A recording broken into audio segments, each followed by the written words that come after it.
welcome to another episode of the Wednesday Creative Check-In. Good morning. I can get used to that intro. Okay, so for today's episode, it's gonna be different. Different because magtatagalog kami sa episode na to. And you guys are in for a treat kasi lang isa but dalawa ang guest natin for today. So, quick update. So last Tuesday, I went on live with a couple of artists. And it was my first time doing live. It was nerve-wracking kasi hindi pa ako nag-live ever. And your girl here is not very techy. So I had issues with my mic, I had issues with my tripod, and I ended up na hawak ko yung phone on my right hand and then I was painting using my left hand. Lefty. Shout out to all lefties. So, and then multitasking at the same time. So I was interviewing the other participants on the live. So if you haven't checked that out, you can go to Doodles by Talina and you can watch us paint. You have their Berry_watercolor and Thea.om. So if you guys if you guys are interested to learn more about how I painted with just one hand, go ahead and check that out. But without further ado, our guest for kilala nyo siya, sila sa Instagram. I'm sure nag-attend na kayo ng class nila. You've seen them on YouTube. You've seen them on any of the lives ng mga sikat na mga brands sa Pilipinas. And also, nung Tuesday, one of the questions that was asked was, ano yung biggest or dream job mo as a creative? And I think lahat kami ang sagot to how to partner with a brand. So, yung guest natin today, brand ambassador sila. And tatlo lang sila sa Pilipinas na brand ambassador ng Princeton. So you guys will be getting double dose of info, tips, and tricks and hacks from these amazing artists. I will let them introduce themselves. So without further ado, please welcome to the show, Tin Behar by Tin B and Sincerely Yen. Yen. Hi, Jess. Hi, everyone. Hello! Woo! Ano ba Good tawag? morning. Hello, listeners. Hello, listeners. Ganon. Let's start Hello, with fans Tin. ni Jen. Tin. Hi, everyone. I'm Tin Behar. So I'm a watercolor and digital artist. And at the same time, I'm an IT professional. So daily, I maintain a balance between having a day job and having a small art business. So quick background lang. So nag-start ako as by Tin B ng 2016. I started out as a self-taught artist. And I think most of the beginners would, nanonood tayo ng tutorials online, nag-follow tayo ng ibang mga artists na nag-watercolor and calligraphy. Tapos, yun, nagbasa ako about the painting fundamentals and all. And I started to share my work online in an intent to keep track of my progress as a beginner. So yun, I think nag-transition ako from being a hobbyist to a watercolor artist when I decided to take up courses here in the Philippines. So nag-attend ako ng 2 workshops. One was with a one-on-one session with Valerie Chua. Okay. I don't know if kilala niyo siya. And then the other one is Alessa of Life After Breakfast. So after those workshops, I got really inspired to paint. But at the same time, I became really interested in teaching. Kasi nung time na yun, feeling ko kaya ko rin siya gawin. I feel like I have this certain skill na I can come up with a different approach in teaching enthusiasts and beginners to start their journey on watercolor and calligraphy. So, ayun, the year after, I came up with my own module on the basics of watercolor and calligraphy. Nagturo ako mga 2017 to 2019 and had about siguro mga 300 students on those years.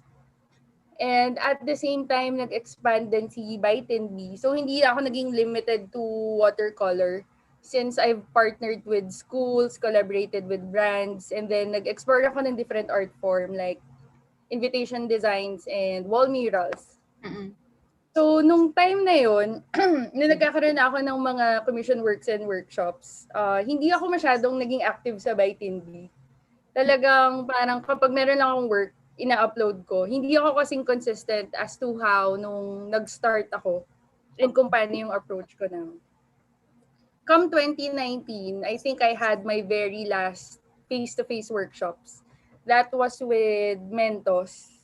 Tapos after na nawala ako as by 10B. Di na rin ako nag-upload. Kasi syempre, I also have my day job and working in the IT industry can somehow be demanding at times. Kaya, alam mo yan, Jess.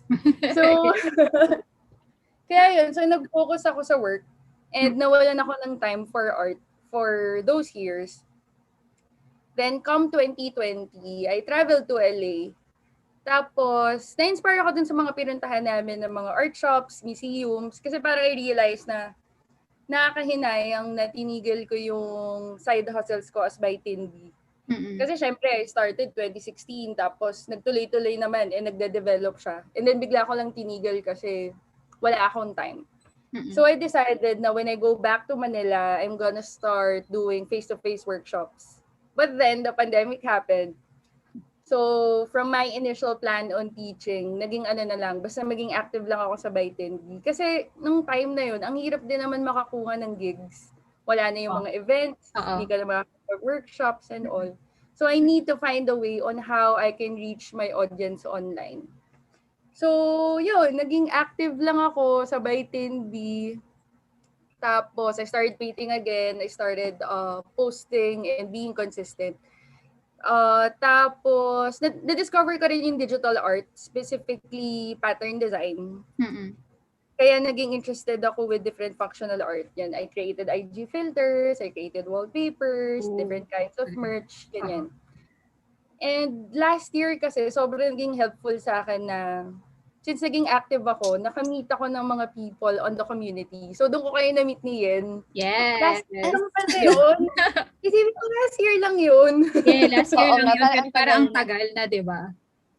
Oo. So yun, sobrang nagulat ako na being consistent and being engaged with people from the community, na mag-grow talaga yung account mo. Last year, ang follower count ko lang is 1,500. Tapos, dahil dun sa consistency na yun, parang na-reach ko yung goal ko na magkaroon ng swipe up. Hello, gusto ko lang naman talaga ng swipe. Yung goal na yun eh. Magkaroon lang ng swipe up, no? Oo, yun. So yun, very grateful ako kung paano yung balik sa akin ng community when you start to share your progress, when you start to keep them inspired. Kaya yun, and it continued to grow din naman, and I was able to meet my goal on teaching. Kasi kahit walang face-to-face workshop, ayun, I was able to create 2 Skillshare classes and just started Zoom workshops this year. So, sana magtuloy-tuloy. And, ano bang yun, ngayon, I'm exploring a different art form. Kasi nga, yun, palipat-lipat ako ng medium. So, ngayon, I'm focusing on resin art. So, yun, I create watercolor and acrylic palettes. So, yun, dun ako busy ngayon, Jess. Hindi ako masyadong busy pa. And guys, just a backstory. So, tinap natin si Tin way before pa to be on the show. Pero, busy nga siya. So, supposedly dapat una siya na interview sa podcast. Pero, hindi natuloy kasi scheduling ano tayo. Oo. Kasi that time release ko ata ng resin palettes. Oo. Busy ka. So, thank you, Tin, for sharing. Kasi sorry ang haba ng intro. Okay Buong podcast na pala yun. Diba? Bigyan natin ng chance yan. Sige. Pero ang dami ko na pick up dun sa introduction mo that I'm gonna dive in later kasi actually yun yung main core nung topic natin for today. So, diba, yung brand partnership, how you grew. Kasi sabi mo nga last year, 1.5 and then now, diba, may swipe up ka na, girl. So, diba, 10. Hello, 10K. Si Yan is entirely different story naman. Kasi si Yan matagal nang may swipe up. So, Yan, can you tell us a little bit about you as an artist? Me as, hello. Hello, I'm Yan. Muna. Full name ko talaga Darian, pero Darian. So, yan na lang. Originally from Baguio City, pero nag-work ako in Metro Manila as an internal auditor. So, by profession, accountant talaga ako. Ayun. Tapos, since hindi ako full-time na artist, ang typical day ko, parang 80% non-art. related. So, mga 20% lang yung art related. So, nangyayari yun mga 1 to 2 hours lang per day if hindi pa ubos yung energy ko sa work. Ganon. If kaya ko pa mag-paint or mag-practice lang, ganon. Tapos, yung sincerely yan naman na name, nanggaling siya sa, kasi di ba sa office yung template ng emails natin, di ba? Noted. Noted. Thank you. Regards. Pala Sincerely yun. yan. Ayan. Akala ko Parang sincere regards ka lang lang. talaga yan. Sumunod na lang din. Naging sincere na lang. Napilitan. Hindi. So parang nakita ko siya sa email ko sa office. Sincerely yan. So, sige, ito na lang magiging name ko sa art account ko. Kasi, ang goal ko nun is, puro lettering muna. Kasi nag-start ako as sa calligraphy muna. Calligraphy. Oo, sa calligraphy muna. Pareho kayo, di ba? Teacher, Ha? Hindi nag-calligraphy din, alam ko eh. Sige, nung nag-start ka calligraphy, yan. calligraphy. So parang sabi ko, lahat ng ilaletter ko, after nun, sincerely, yen. Parang ganon. Parang ganon yung nila babasahin. So parang para sa audience, from me, sincerely from me. Parang ganon yung message. So sige, sincerely yen. Tapos nag-start naman ako, self-taught din ako sa watercolor. Pero yung calligraphy ko sa Ma-Artsy, if familiar kayo sa Ma-Artsy, kay Miss Tin yung teacher ko eh. Ayun pala Miss tayo. Tin B. Oh, hindi ako. Sorry. Ako maybe. Hindi. Maybe siya eh. Ibang teen. So, si Miss Teen, siya yung naging teacher ko. Tapos from calligraphy and watercolor washes lang yung tinuro sa workshop. From there, nag-aral na rin ako ng sarili ko from videos and practice. Ayun. Yun lang. Uy, habaan mo ba? Nahihiya ako ang haba ng intro ko. Yan. Gusto ko sana kasi bigyan ng chance si Jess magtanong. Yes, If Jess. you're listening to the podcast, sabi ko sa inyo, this episode is gonna be different. And I hope that doon pa lang sa intro, marami na kayo na pick up from the journey of these two artists. So, bigyan ko ng context ulit. So, si Tin at si Yen, if you listen to their intros, tama ba? Nag-calligraphy ka din, di ba, Tin? When you started? Watercolor and calligraphy. And nag-workshop din ako doon. Like, nag-hold ako ng basics lang. Pero brush calligraphy lang. Brush calligraphy. Hindi ako napunta sa pointed. Interesting kasi, most of the people na na-interview ko sa podcast for the creative check-in, nag-start sila calligraphy. So, ano bang meron? So, bakit nag-transition kayo from calligraphy to watercolor? I think kasi yung community na meron tayo, di ba? It's a mix of calligraphers and watercolor enthusiasts, di ba? Running out of time daw. Okay. Tapos, lahat sila, so, nakikita ko na nagta-transition din yung iba. So, I wanna know from kayo, bakit kayo nag-transition from calligraphy to watercolor? Although, every once in a while, I know si Yen, she dabbles with calligraphy pa rin. Pero Tin, ikaw, you veered away eh. As in, lumayo ka na doon. O meron pa rin, kasi nagwe-wedding ka pa rin, di ba? Invitation. Pero nag-start talaga ako, watercolor muna. Watercolor. Tapos, as I browse through the artists na nag-watercolor, nakita ko, nagka-calligraphy rin sila. So, naisip ko, mag-calligraphy rin ka. Mag-calligraphy rin kaya ako. Kasi parang partner, parang maganda siya gawin sa isang artwork. Yeah. So, sabi ko, mag-try ako mag-calligraphy kasi feeling ko naman maganda yung sulat ko. Kasi ganun yung impression eh. Parang if maganda yung sulat ko, sa calligraphy. Pero sobrang hindi pala totoo yun. Kasi syempre, muscle memory pa rin and all. So yun, parang lang ako, watercolor muna. Tapos na-discover ko na okay pala siya i-match with calligraphy. So I tried learning calligraphy rin. Yun lang naman.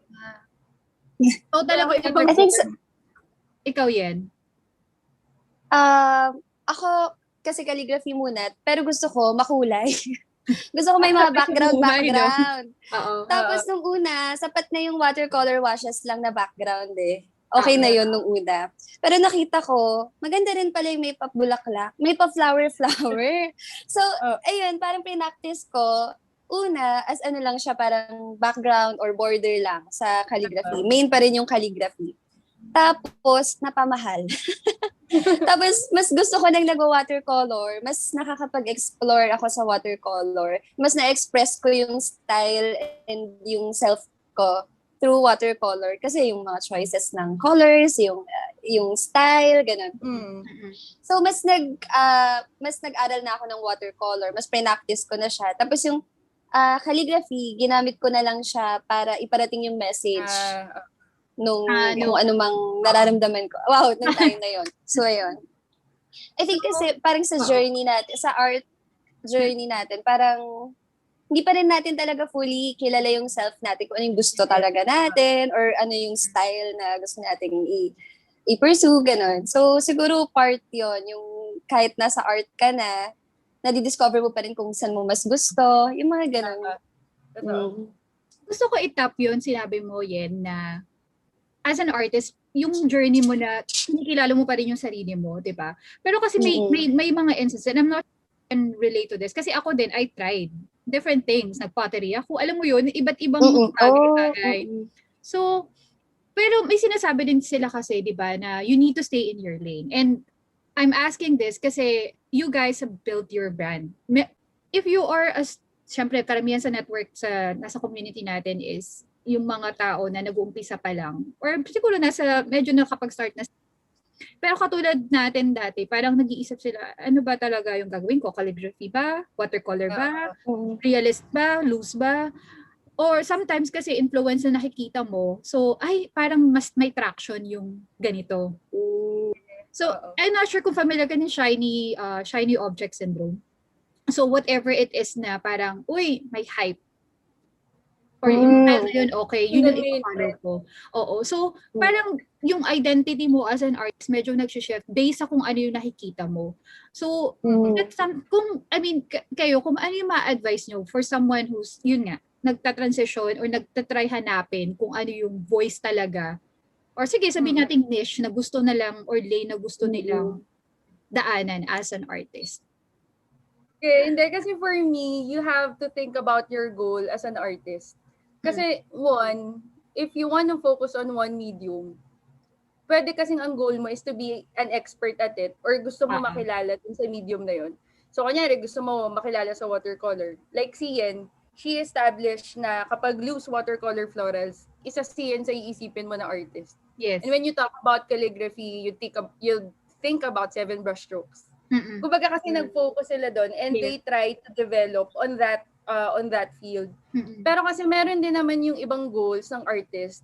I think mas nagfo-fall ako dito sa category na to, na more on expanding yourself creatively. Kaya kung makikita nyo, paiba-iba ako, parang nag-start ako pattern design, tapos watercolor, tapos nag-mural, tapos nagka-calligraphy, tapos ngayon nag-resin art. Kasi feeling ko parang, hindi ko alam if dahil Gemini lang ako or mabilis lang ako mabore or what. Pero kasi I really enjoyed learning and exploring things. Doon ako na-inspire kapag yung, uy, may bago. Parang, uy, may pwede ako gawin dito sa art form na to. So yun yung nagpapa-excite kasi sa akin. Kaya medyo doon ako sa second category. Pero ang cons lang doon, syempre, when you stop at a certain medium or art form, like kunyari ako, when I stopped doing watercolor, and then nag-resin ako, tapos pag bumalik ako sa watercolor, I have to train myself again on maintaining the standard and quality of the work that I do na ina-expect ng mga audience ko. So yun yung mahirap, yung pagbabalik ka. Madali umalis, pero parang hirap bumalik. Kasi syempre, makakalimutan mo yun eh. Ako nag-agree ako kay Tindy. Para sa akin, mag-keep ka lang na mag-explore. So, hindi kapag nakapag-start ka na ng watercolor, okay, ito yung napili ko na medium, dito na ako forever, ganon. Mag-iba-ibahin ko na lang yung subject ko. Pwede rin kasing ganon. Pero, for me, parang delikado rin kasi na magiging lax ka na sa isang subject or isang medium eh. So, mag-keep ka lang sa pag-explore. And ang kagandahan kasi dito sa creative journey na to, hindi mo naman kailangang pulutin yung isang skill, tapos bitawan yung isa. Pwede mong pulutin lahat. Tapos, i-apply lahat or gamitin lahat. Depende kung ano yung hinahanap ng client mo or depende kung paano mo gustong i-express yung self mo that time. Like for example, si Tindy, pag sinabing resin art, ang unang papasok sa isip mo, Teen B. Ay ngayon, pag resin na palettes, Teen B, di ba? Pero pag sinabing murals, kasi ako ang papasok pa rin sa isip ko, Teen B. Pag sinabing detailed na mga artworks, Teen B pa rin yung papasok sa isip ko. So parang, Ay, grabe diba? naman Uy, yun. tapos yun, ang dami mong Love. dash. Dash pala, dash. Ibalik, Tapos dash. ibalik mo yan, ah. Hindi. Bawi-bawi pala. Hindi, pero, di ba, yun, ang gandang example nung ganon, na pwede mong ma-pick up lahat, tapos ma-apply lahat, ganon. Yeah. So, I think possible din yun. And for some kasi, kahit marami na silang napiling medium or ginagawa before pa ng mga art, hindi nila nakikita or nahahanap yung style nila talaga dun sa specific na medium na yon. So, yung iba, kapag nag-explore pa pala ng ibang medium, doon lang nila madidiscover or doon sila makakagawa ng name. Diba? So, ayun, I don't think na makakagawa or makaka-establish ako ng brand if nag-stick lang ako sa calligraphy. Okay. So, kasi mas interested na ako sa watercolor. And not because, sikat watercolor, mas madaming followers pag watercolor. Hindi ganun. Kasi mas interested ako, mas pinursu ko, mas ganado ako na i-aralin or i-practice. So, I think, ayun. So, keep exploring lang for me. So, yan, ang ganda nung input na sinabi mo na parang, yung hindi ka matakot na mag-try ng different things. Kasi sabi mo, di ba, hindi mo ma-rediscover yung watercolor, ito talaga yung gusto mong gawin had you stopped at calligraphy. Si Tin naman, si Tin yung multi-hyphenate. And gusto ko yung part na sinabi mo na hindi ka din natatakot to try out different things. Kasi para sa akin, ang narinig ko dun sa sinasabi mo was, it's growth for you as an artist, as a creative. And ganun naman, di ba?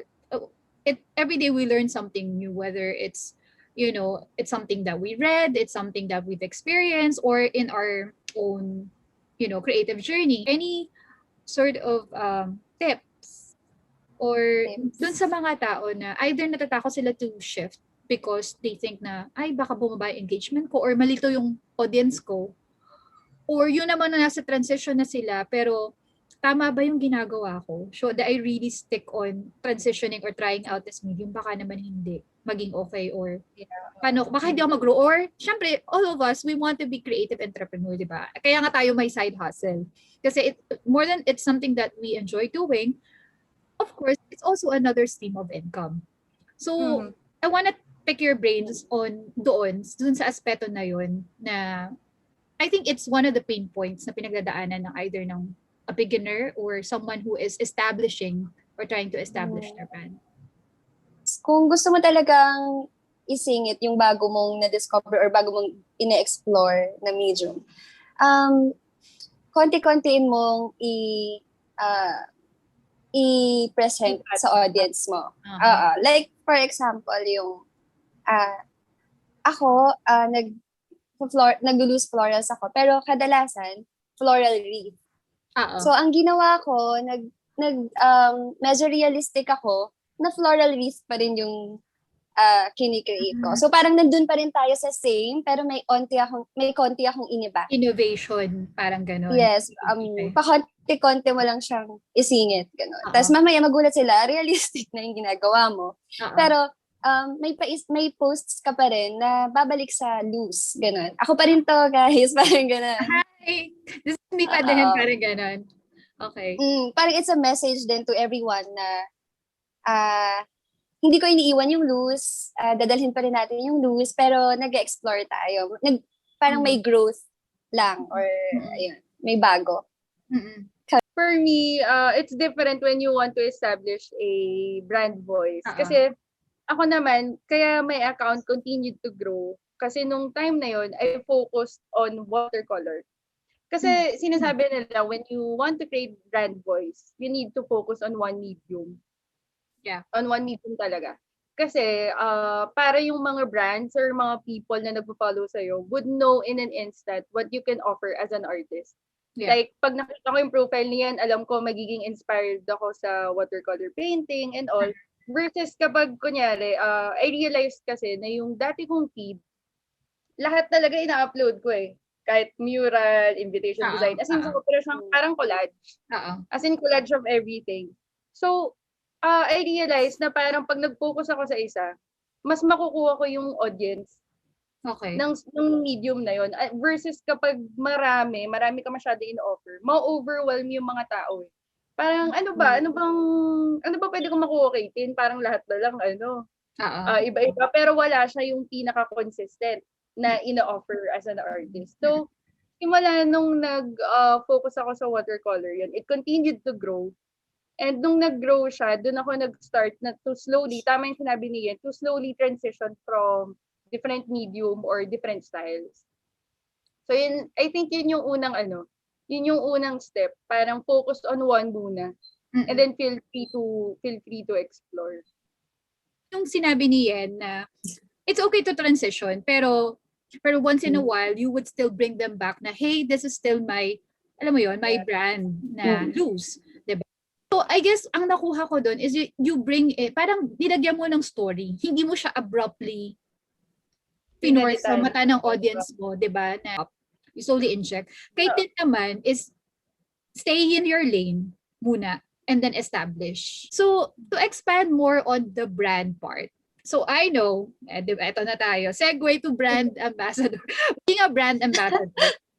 Kasi, yun nga, syempre, as a creative, of course, you want to be seen for your work, right? You want to be acknowledged. And yeah, we're not really after validation, pero there is some sense of, yun nga, parang may boost ng moral as an artist when you're being acknowledged, especially by a brand like Princeton.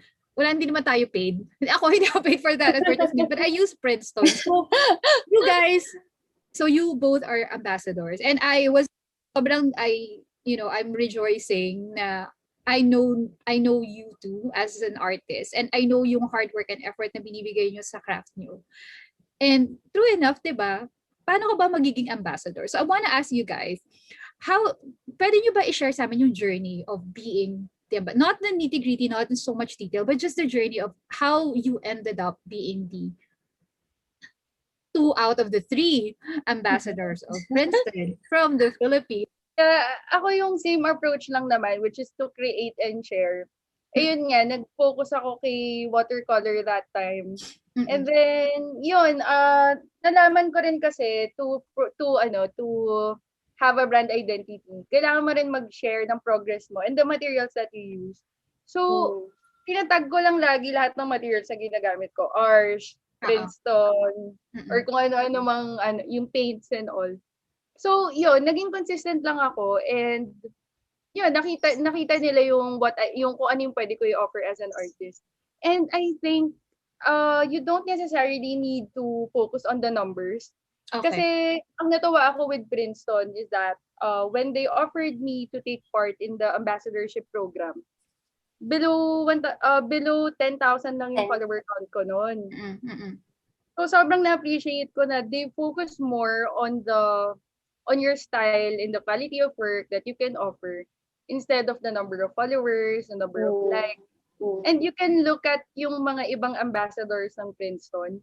Meron yung iba hindi naman like super sikat or hindi naman six digits yung followers nila. Pero kasama sila sa ambassadorship program. So yun lang din yung isipin mo minsan na hindi siya dahil sa numbers. It's more on kung ano yung kaya mong i-provide sa audience mo. Yan, ikaw. Nag-agree ako kay Tin. Kasi, paano ba nagsimula? So ako, kapag nag-paint ako, tapos nagpo-post ako, tinatag ko yung mga brands na ginamit ko. So, Princeton, number 1. Kasi, hindi sa pero favorite ko talaga na brush yun. So, itatag ko sila. Tapos, minsan sa story ko pa itatag. Sa story ko pa, itatag ko sila, ganyan, para ma-share. Tapos, pag na-share, kinikilig ka. Parang, tamang papansin lang, gano'n. Pero, True. Oo. Parang ganyan sinabi ni dati, oo. Tapos, make sure na kapag pinicturean mo yung artwork mo, medyo bumibida din yung brand nila kasi natutuwa sila pag gano'n di ba? Ay, share ko to kasi ang laki ng Princeton brush. Princeton brush na lang pala yung kasama. Pero, ayun, kung technical lang na advice, ayun, yun yung tip doon. papansin ka.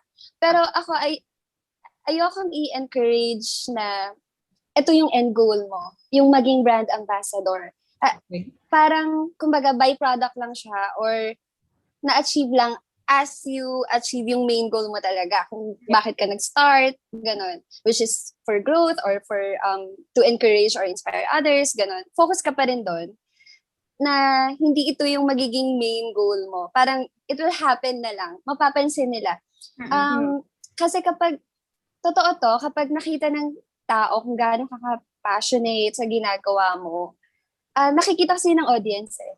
Tapos, mas nai-inspire sila and nakikita ng brands yun na ang daming nai-inspire sa taong to. So, doon kanila itatap. Parang it follows na lang for me. Ayun. I like yung you said na it shouldn't be the end goal, but it's a byproduct. I think it's always a misconception ng, I mean, in any, diba, niche, na parang if your end goal is to earn, of course, monetization definitely will be part of it, but shouldn't be the end goal. Sa atin naman, sabi mo nga yan, the brand goal, the partner with the brand should be a byproduct of all the efforts and consistency and you showing up as your brand. Kasi ang naririnig ko both sa inyo din is yung balikan ko yung intro natin na nasa puso mo kasi talaga magturo eh. And people see you, 'di ba? I've attended your class.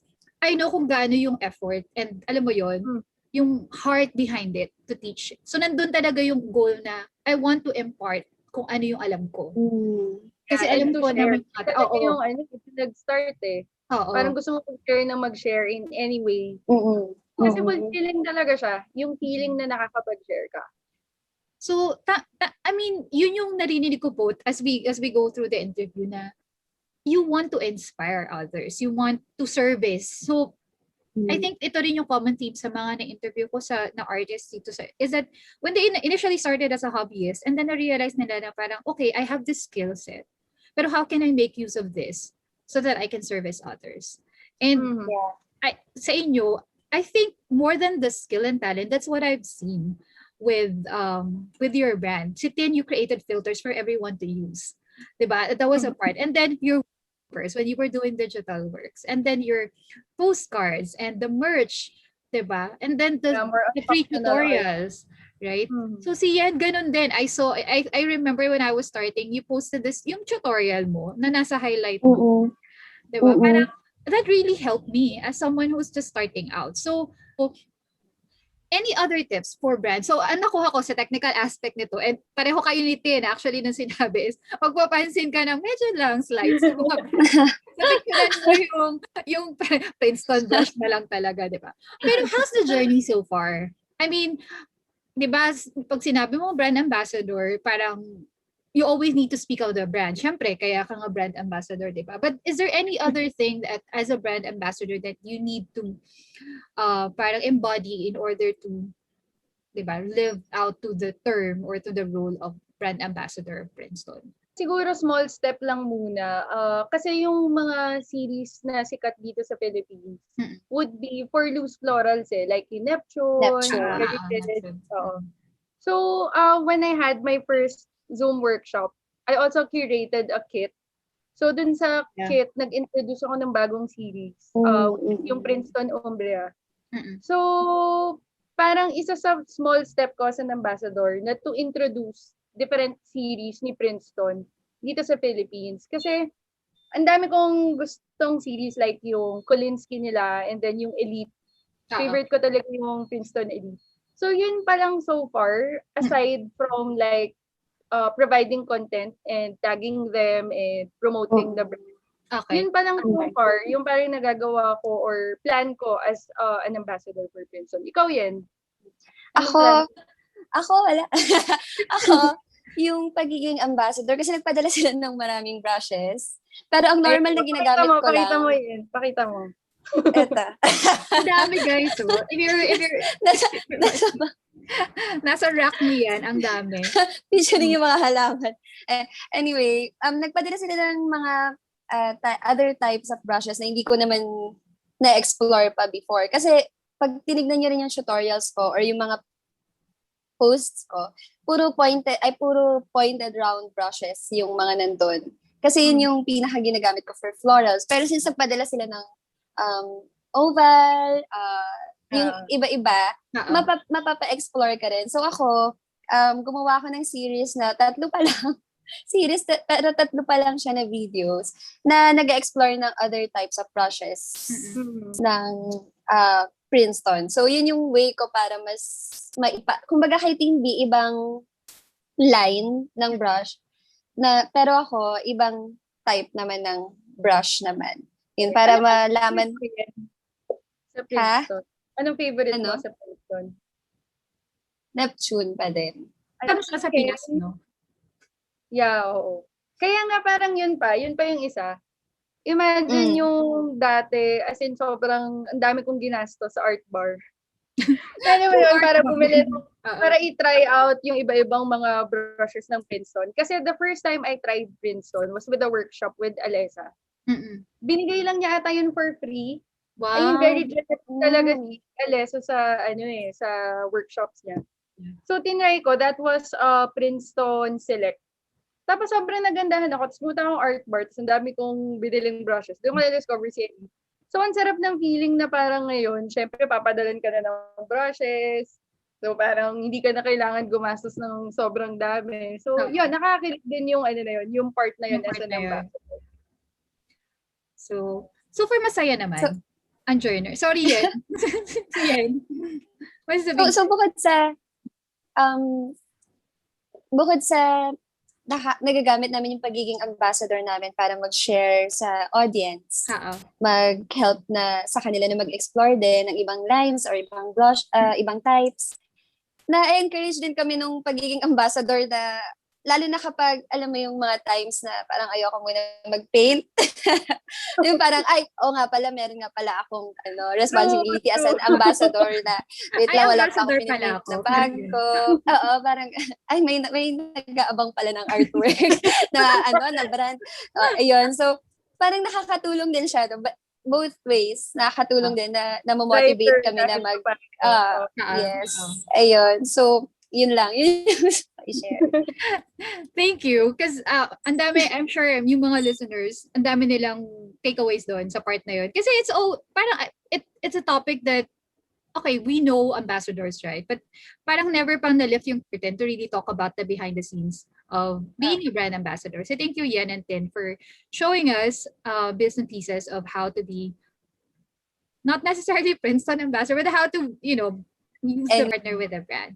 So, gusto ko i-touch sa sinabi niya na that yung being a brand ambassador, it will allow you to create, diba? Na para, may nag-aantay pala na brand for me to post something. And si Tinda, she's looking into creating series, diba? So, you mentioned during your intro na pareho kayong may full-time job. I'm interested to know dun sa productivity side.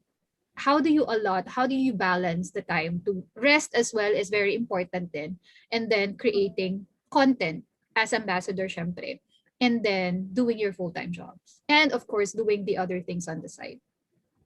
So ako, you have to want it enough to make it happen. So you really have to make time na minsan there would be sacrifices that comes along with it.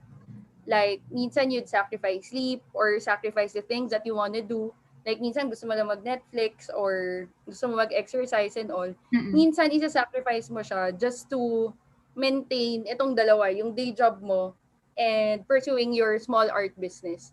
Kaya ako, to maintain that balance, I have a routine na yung shift ko kasi is 2 to 10. So, after shift, I'd allot like mga 3 hours or so just to create something. Whether it be watercolor, calligraphy, pattern design, or resin art. Anything na ginagawa ko after shift. So, yun. So, pero nag-a-allot din ako like mga 2 days every week just to rest. Kasi, syempre pag wala kang pahinga, mahirap eh. Hindi mo rin magugustuhan yung quality ng gagawin mo or yung output ng gagawin. So, you need to recharge as well. So, kailangan mo pa rin magpahinga. Okay. Thanks, Yen. Ikaw?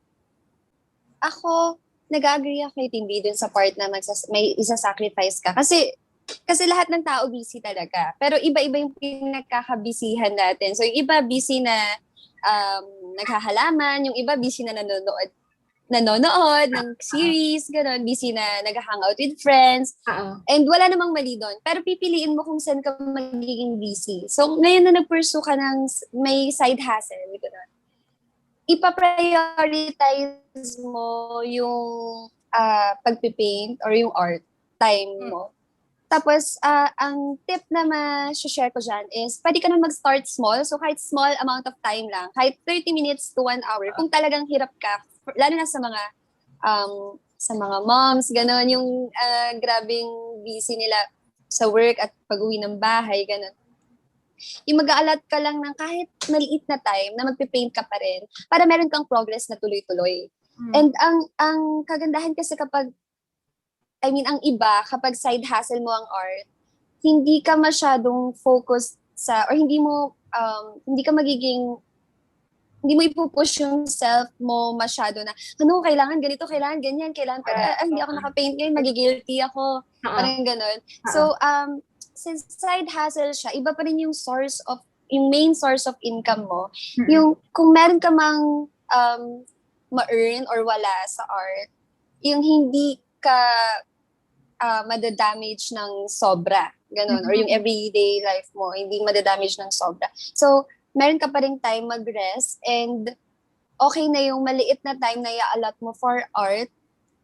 Dapat consistent yun every day or every other day para yung body mo rin sanay na okay, 7 o'clock magpipaint na ako, ganon. Pati yung mga tao sa paligid mo, 7 o'clock, alam ko busy na siya, magpipaint na to. Kunyari, husband mo or boyfriend mo or friends mo, parents mo, gano'n. So, parang lahat nakasupport na 7 o'clock, magpipaint ka na, gano'n. Tapos, ang mahalaga lang is meron kang progress. So, sa 30 minutes or 1 hour na inallot mo na yon, nakapag-practice ka or nakapag-explore ka ng bagong subject or nakagawa ka ng output na pwede mong i-share kinabukasan, yun yung goal lang, yung meron kang progress. Tapos, meron ka pa rin magiging free time kahit nasa office ka. Like, for example, coffee break or lunch break. So, ako, naggagawa ko ng caption at nagpo-post ako pag lunch break. Ganon. So, efficiency din. Kung meron kang mahahanap na time pa rin na maisisingit mo pa rin yung art-related stuff mo. So, si Tin una was routine. And you have to want it enough. Sabi nga, quotable quote, you have to want it enough to make it happen. You need to make small sacrifices as well to really do what you want, diba? So I think one of the highlight is you need to make time to rest. So, Yes. I guess the follow-up question, Yen and Tin, would be, interested ako kasi given that what you have right now as a creative, diba, as an ambassador, have you thought about doing it full-time? For now, ako hindi pa. Hindi pa. Kasi hindi ko pa rin siguro kasi nakikita yung page or yung art ko as business. Hindi fully or hindi siya major business. Ganun. Nakikita ko pa rin siya as a page pa lang na nagsishare ako ng artworks para makapag-inspire or encourage. Parang yun pa lang yung view ko sa kanya. Pero i-consider ko siya if kailangan ko magstay na sa bahay, like if magbe-baby na ako, yung mga ganun. Hindi naman siya totally na hindi ko i-consider. Pero for now, hindi ko pa siya naiisip na ganun. Mas gusto ko pa siyang gawin as a side hustle. Yung magtuturo on weekends or kapag may free time or holidays, ganun. Tapos mag-art kapag pagod or kapag gusto mag-relax or gusto mag-explore ng kung ano man. Ayun, ganun ko pa siya i-view. Ikaw, Tindy. Ikaw, Tin. Ako, kasi when you do it full-time, tama yung sinabi niyo kanina, may added pressure eh. Kasi you're going to focus on earning. And yun yung ayoko pa gawing intention ko for arts. Kasi gusto ko pa may freedom pa ako to do things. Kasi when you do it full-time, you also have to analyze what your audience would like or what your audience would support. Unlike kasi when meron tayong main source of income. Kahit na wala tayong gawing related to art that would generate income, meron pa rin naman tayong source. Meron pa rin naman tayong source. Unlike when you do it full-time, kailangan continuous ka. So, mapipressure ka to create something. And apart from that, yung i-create mo pa, it should be something that would be supported by your current, by your current community. So, medyo limited kasi when you do it full-time and you have to plan it very well. Eh, ngayon na meron tayong corporate jobs and we use it as a side hustle, meron pa tayong freedom. Tsaka may, pa tayo, unlimited pa yung mga pwede nating gawin kasi wala pang pressure. Pero I agree with Yen. It's something I'm considering din naman in the future. Like, pag dumating yung point na hindi ko na kaya i-balance between my day job and yung art, and if I'm stable enough na yung earnings ko sa art, pwede ko rin naman gawin yun. Ina-admire din natin yung mga brave and masisipag enough na mag full-time. Grabe yung dedication din nila. Tsaka yung tapang nila to do that. Ganun. Siguro sa oras lang. Sa ngayon, hindi pa. Ganun. Or, kasi diba sabi nga nila, ano yun, yung do what you love and you'll never work a day in your life. In your life. Ay, false. Yeah, yung mga tao. False daw. Yun nga, wait lang, may sagot pa ako. Pwede Ay, okay. Next slide. Yung mga tao, they feel like when they do it full time, it would a lot less effort kasi mas marami ka ng time to do art stuff. Pero yun, I don't agree with that din kasi iba yung interpretation ko. Kasi when you do it full time, mas marami yung effort na i-exert mo. Yes. Pag nag-full time ka. Kasi wala ka ng ibang pwedeng gawin or wala ka ng ibang dapat gawin kundi to focus on that. Ayan, may add ka. Nag-a-add siya. May number 2 siya. Number 2, okay. Iba na yung topic na. Hindi, pero false din ako doon. Kasi, actually, mas mabigat siya kapag if you're doing what you love, tapos yun yung magiging work mo. Kasi mas personal sa'yo. Kasi, alam mo na, like for example, ako accountant. Tapos, yung work ko as an accountant, ito yung level ng effort ko doon. So, pag hindi nag-work, isipin ko, hindi kasi talaga ako, yung parang, may isip mo na, kasi job ko lang siya.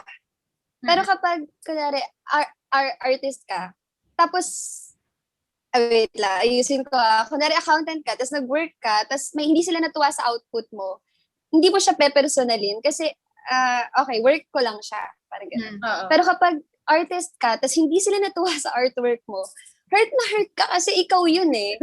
Diba? Personal na personal. Ganun siya. Tapos isa pa, wala kang limit kapag love mo yung ginagawa mo. Kasi, I mean, hindi naman totally wala, pero mas wala kang limit kaysa kapag yung work mo is iba. Kasi kapag nagpipaint ka, tapos love na love mo, di ba, tuloy-tuloy ka lang sa ginagawa mo, tapos kaya mong i-sacrifice lahat, kahit tulog, kain. Kasi napansin ko kapag nag-work ako as an accountant, CR lang ako ng CR. Okay lang. Pero kapag nagpipaint ako, hindi ako tumatayo halos. Alam mo yung ganun, kasi gigil ka sa ginagawa mo. True. Oo, in the zone. Kasi so I think, talagang false yung statement na yun. Yung sabi din niyan, diba? We admire people who really ventured into doing full-time creative entrepreneurship. Kasi I think if you've listened to the podcast with Maricar, courage talaga. It poses a lot of risk, diba? Pero you need to, if you're ready to jump in, dive in, go ahead, diba? But of course, there are practical factors as well that you also need to consider. Syempre, diba, if you have a family and you need to support, and kailangan sort of may stability din sa income. And syempre, ang daming uncertainties in anything naman. But kasi na-touch na to kanina about, diba, pag sabi monetization. Some people have the statement na you don't monetize joy. And we create ang saya, di ba? Kasi we're doing something that we love. Pero, at the same time, if it's earning money, if you start to turn it into a business, does that take away the joy? Di ba? Ako, for me, hindi naman siguro. Kasi, yun pa rin naman yung act na nagbi-bring ng joy sa'yo eh. Siguro, ang naiba lang kapag nag-full-time ka is yung act na yun. Dati kasi gagawin mo yung act na yun kapag feel mo, kapag gusto mo, pag kailangan mo mag-relax. Pero kapag full-time ka na, whether or not nasa mood ka, ay, gagawin mo yung act na yun. So parang may times pa rin naman na nasa mood ka, may times na hindi. Okay. So for me, hindi naman lagi na hindi mo dapat, hindi naman siya laging hindi na magiging source of joy kapag source of income mo siya. Pwede siya maging source of joy pa rin. May times lang talaga na minsan wala ka sa mood, kailangan mong i-push yung self mo, yung ganun. Yan, oo. So that sort of, okay, gets. Understood. Tin, ikaw, may additional points ka rin. Yeah, I agree with Yen. Yeah, oo. Kasi, paano ba? Kasi yung ngayon na meron tayong corporate jobs, we find art as a way to, as an escape. Kumbaga, yun, sa akin kasi healing siya. Like, kapag nag-art ako, I tend to focus on something na kinecreate ko. And nakakalimutan ko yung mga stresses ko sa work, stresses ko sa life. So, ganun ko pa siya tinitake eh. Kapag ginawa ko siyang full-time, it may somehow, lalo ako na mabilis ako ma-pressure, it may somehow be stressful sa akin. Like, kapag ginawa ko full-time. Kasi parang, yun eh. Mabipressure ako na bukas dapat ganito, ipaplan ko yung schedule ko and all. So, I think hindi pa ako ganun ka-ready with that responsibility. Pero in terms of joy, magiging masaya ka pa rin naman. Siyempre, dream nga yun ng art to do it full-time. Pero again, nandun pa rin tayo. So, may isa-sacrifice ka when you do something. Thank you. On my last interview, I think with Joyce Lee, she talked about when you start to turn your hobby into a business, you need to find another hobby. So sabi ko, ay, oo nga, no, that makes sense. Na when you start money, when you start earning money from it, it's no longer a hobby. Diba? Whether it's you call it a side hustle, it's a business. Diba? Kasi may product ka, someone bought it, let's trade off. Business. So sabi niya, when you transition from a hobbyist to an entrepreneur, you need to find another hobby. So, kaya ako natanong yung sa monetization part. Paano yun? Parang meron kang ibang hobby para dun ka ma-excite? Or parang yun yung Siguro, parang gano'n, oo. Kasi like for her, she's calligrapher siya and then she does business for calligraphers, parang how to do, it's a boot camp. So, she talked about she's into music now. She's playing the piano. So that's another sort of hobby. So something to think about, I guess. Kaya I asked about the monetization part of stop, monetizing joy. Kasi nababasa ko siya and then yun nga, it was brought up during that interview. So, yan. Sorry, go ahead. May truth doon sa sinabi mo, dun sa party, dun sa kapag minonetize mo yung joy. Siguro kasi, ang magsisteal ng joy doon sa pag-paint mo is yung nagiging obligation na siya instead na gagawin mo siya for yourself lang or to relax, diba? Nabu-burn out ka kapag nagiging obligasyon na yung isang bagay, diba?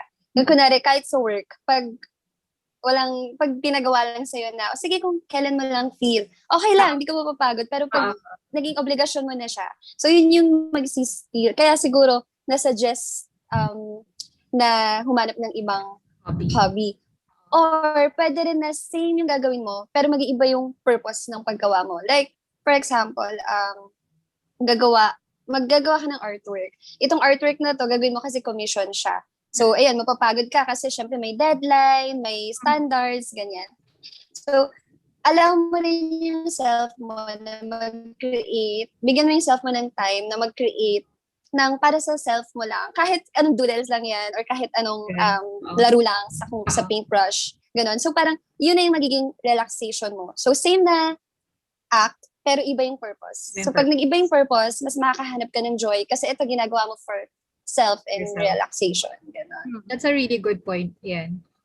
Thank you, Tin and Yen, sa mga input and feedback. I just want to realize when I was, I didn't do a lot of research kasi kilala ko naman kayo. But you have a lot of things in common, di ba?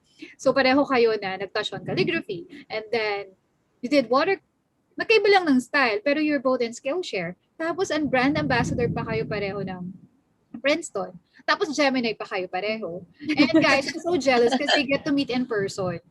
And one other thing that I saw from last year, was last year, right, guys, na you did a mural. And na-surprise ako dito kasi si Yen, I know Tin is, she does mural, diba? Pero yan, I didn't know that you can do murals too. So, Tin, I'll let you take the lead on this one. So, can we talk about murals? And, syempre, guys, nung nag-start kami, nung nakilala ko si Tin, parang ang naging identifier, bukod sa detailed siya sa watercolor, is na nag-paint siya ng PBB house. So, lagi namin siyang, si Tin, yung friend namin from the creative community na nag-paint ng Big Brother house. So, laging ganun. So, Tin, can you take us through your journey of being a muralist and also dun sa collaboration niyo niyan last year during COVID? Nag-try lang ako sa mural kasi I started out as a volunteer for Craft Central or Ink Scribbler. Tapos, mula nung nag-intern ako sa kanila, and I also had internships with Anina Rubio. So, nag-intern din ako sa kanya. And then, nag-enjoy ako mag-paint sa concrete wall. Okay. Kaya, nung nag-start ako mag-share ng mga collaboration ko with those artists, yung people, naging interested din sila na magpa-mural sa akin, whether it be for their business, whether it be for their houses. And, na-enjoy ko kasi siya kasi challenging siya in a way. And alam mo naman ako, parang sobrang na-excite ako sa iba-ibang art forms. So, pinursue ko siya, yung mural art. And then yung sa PBB, that time, siguro yun yung pinaka magandang exposure for me. Siyempre, people would get to see your work on national TV. Yes. And hindi lang siya isang beses kasi ang haba ng coverage ng PBB. So, lagi mo siya makikita. So, Exposure, sobrang diba? fulfilling sa akin nun. Oo. So, after nun kasi, nung PBB, marami rin nag-reach out sa akin na interior designers and yung mga magpapapaint sa houses nila and all. So, nag-progress yung work ko as a muralist. And then, last year, naghahanap kasi ako ng volunteers kasi pandemic yon. So, hindi lahat ng tao game na mag-mural. True. So, I posted something on Instagram looking for volunteers for a mural work. This is for our government. And it would be painting the tents for the frontliners. Kasi parang nag-build sila ng tents para dun matutulog yung mga frontliners after their shift.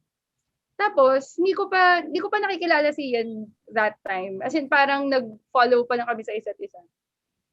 And then, volunteer si ate. So, sabi ko, actually, medyo sige, okay lang. nakita ko sa story, sige, nag-mural. Para, tapos sila ni Tin. O tapos? Yun. So, natuwa ako kasi si Yen, nag-volunteer siya kahit hindi naman niya ako kilala. And, ang ganda kasi ng background niya kasi may background siya sa acrylic. So, feeling ko, it would benefit din. Kasi halos same naman when you do it on a concrete wall. So, yun. Dun ko unang na-meet si Yen. Nag-mural work kami for a hospital. Tapos, very challenging yun, no, Yen?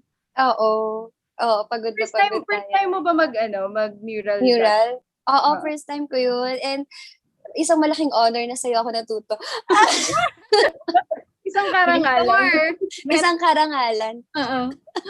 Yun, sobrang challenging yung first experience ni Yen. Kasi, when you do mural work, hindi laging flat wall, hindi laging smooth surface, and hindi lang din laging, as in wall lang, kasi minsan, you'd paint on staircases, or textured yung walls. And yung experience namin ni Yen last year, walang aircon.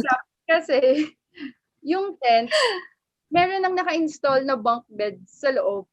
Oh, yeah, I saw from the story. So, sobrang limited lang yung movement namin. Like, minsan liit-liit namin niyan. Diba? Tapos, minsan hindi namin abot.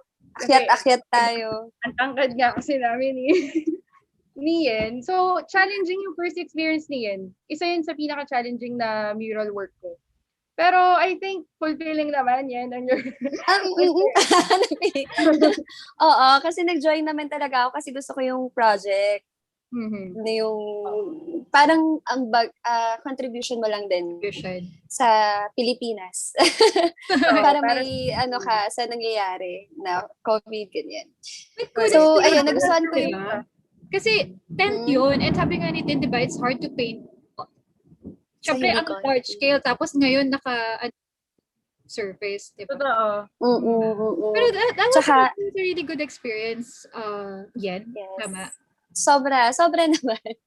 Bukod sa nakakapagod yun kasi parang in-expect, tsaka hindi tayo kompleto nun. So medyo nadoble yung oo. work natin nun. Medyo parang budget namin is siguro hanggang 5 to 6 p.m. lang pero nag-extend tayo nun, no? Oo. Hanggang Kasi gabi. apat kami dapat. Tapos nag-end Oo. up, 3 lang kami. Oo. Mm. Kasi nag-back out yung isa. Tapos, Oo. 2 tents pa yung gagawin namin. Mm-mm. Kaya, Ayun. So, yung kulang, tapos may mga bed na doon. So, akyat-akyat tayo, ganun. Pero masaya siya na first mural experience ko. Tapos may purpose pa. Tapos nakilala ko si Tin B. Sabi ko, ganito pala tong tao. So, Wala ka namang regret sa end mo, Yen. Nag-volunteer. medyo lang eh. actually, Sa part na yung nakilala. pareha kaming nagulatan na parang, ganyan pala si Sincerely yan. Tapos, ganyan pala si Paitinwi. Oo, wala kasi sa page. Hindi mo kita sa page. Wow, nagsiraan. Hindi, pero, yun.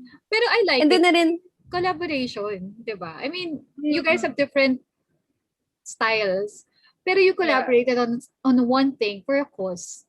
Diba? For good purpose. And ito na tayo ngayon, diba?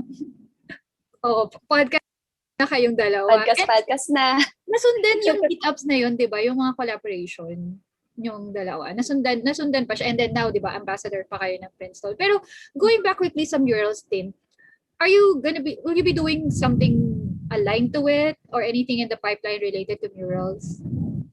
Right now, mahirap kasi pandemic.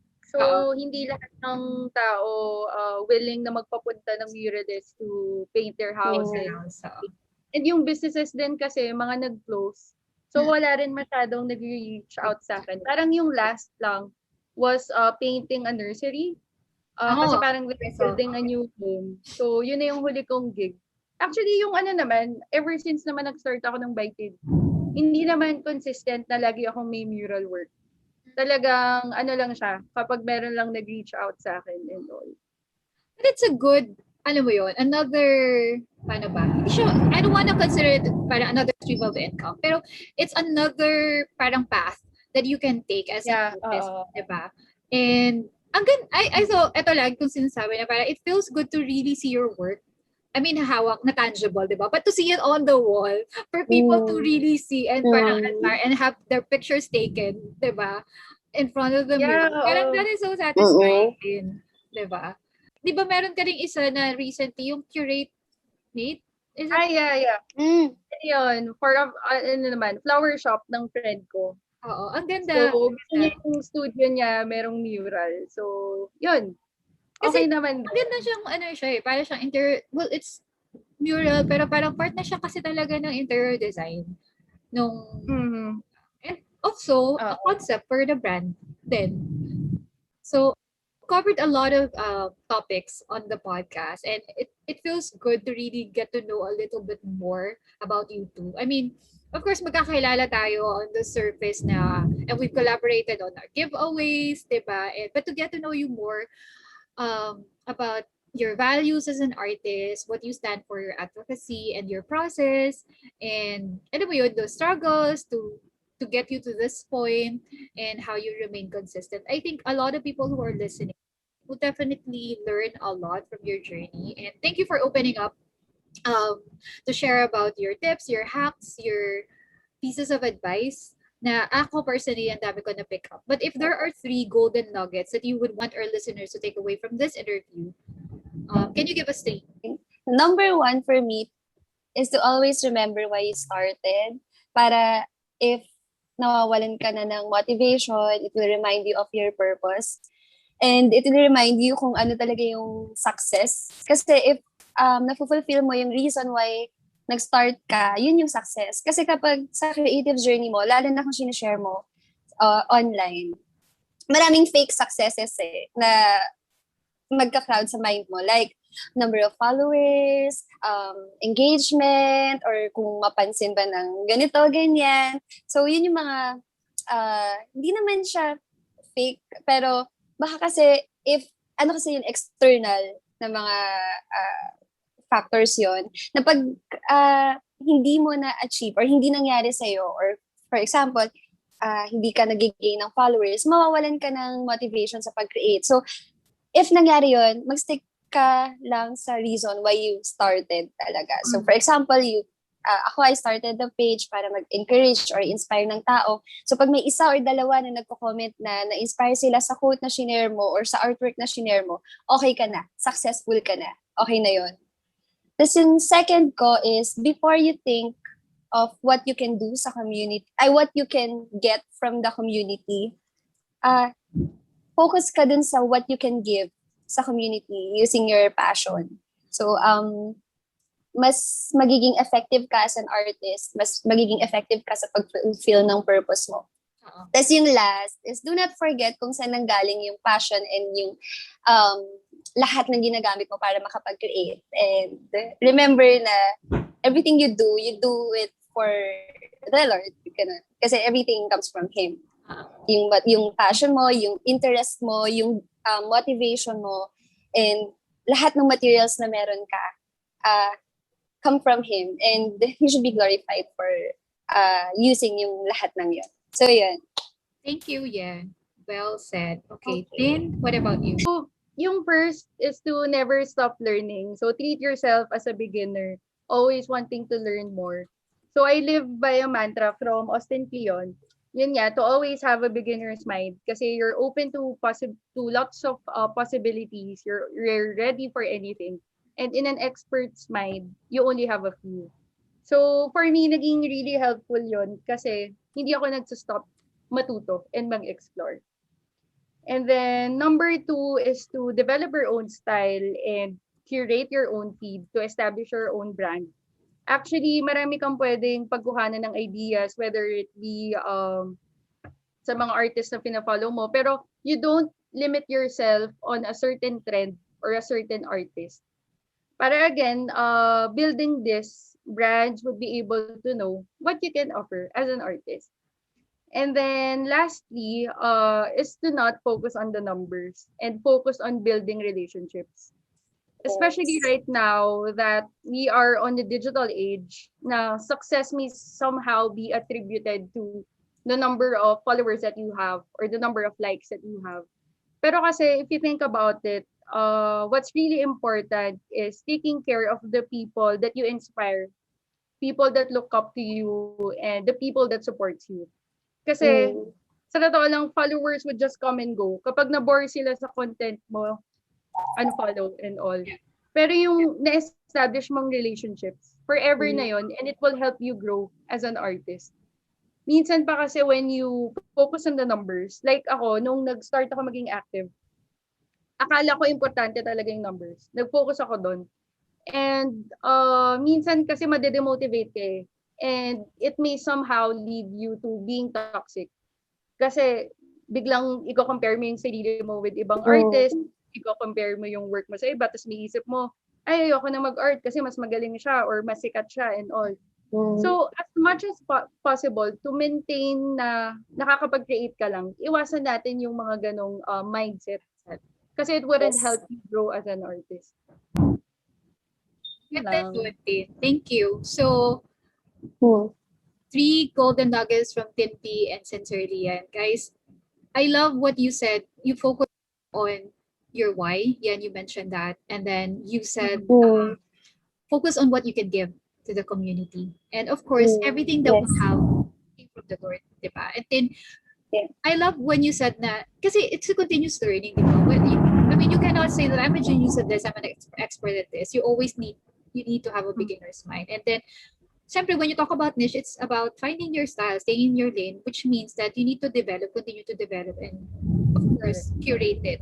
And katulad ng sinabi nyo din, pareho na, the numbers are just external, di ba? Ano siya, vanity metrics. At the end of the day, we focus on relationships. And so with that, Yen and Tin, thank you so much for joining me on the pod. Thank you, Ang Jess. dami kong takeaways and it's so much fun to just talk casually, di ba? Pero ang saya kasi, alam mo yon, it's so raw and it's just like conversation. And to anyone listening, and like ko kasi nakukuha is, like when we did live on Tuesday, may mga artists na nag-comment doon na ang saya to be part as if they're part of the conversation. So that's the goal. Now, when they listen to it, na parang, yeah, oo nga, no, ganun din ako. Or, yeah, ganun din yung na-experience ko. Or, ito pala si Tin and si Yen. So, I get to know them a little bit more. So, thank you again for your time and for sharing your inputs and your wisdom. And those 3 golden nuggets that you shared are really important and relevant and imperative for anyone who's starting out or already in the midst of creating their brand. So, all the best, Tin, with especially now you're doing resin, di ba? And I look forward Oo. na nakita din namin yung murals mo, maybe in a different, maybe not sa houses, but in a different format. And then I look forward. I'm not sure if you guys are planning to do additional Skillshare classes, or if you're planning to do or venture into another format, maybe YouTube, or because I know people now are consuming more and more content. So if there's anything that you guys wanna advertise, anything that you have on the pipeline, and where can we find you? Ako, pa rin, Instagram, tapos meron akong mga free tutorials sa YouTube, tapos classes din sa Skillshare. So ngayon wala pa akong ginagawang class, pero nag-isip pa lang ako ng subject. Sana ma-finalize ko na. Pero meron akong 4 classes ngayon sa Skillshare. Pwede nilang ma-access for free. May links sa Instagram ko. So yun lang. Skillshare, okay. And YouTube videos, diba, you have? Free tutorials Free yun. tutorials Short yun. tutorials lang. So, ayun. Okay, so guys, Nasa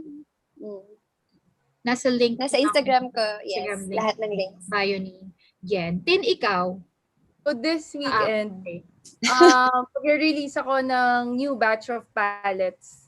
And after that, kasi baka hindi na ako magkaroon muna ng palette release. So I hope people would take advantage of that batch. Tapos, I'm gonna start a YouTube channel soon. So sana ma-push ko yun this year since gusto ko ulit magturo. And also to continue yung Zoom workshops ko. So same with Yen, I also have Skillshare classes. I have 2. And then I guess yun lang. Follow my shop, shop by Tinby, and then by Tinby on Instagram. Again, thank you Sana guys mag-guest for ka. joining, diba? Thank you, Jess. Natuloy din sa wakas.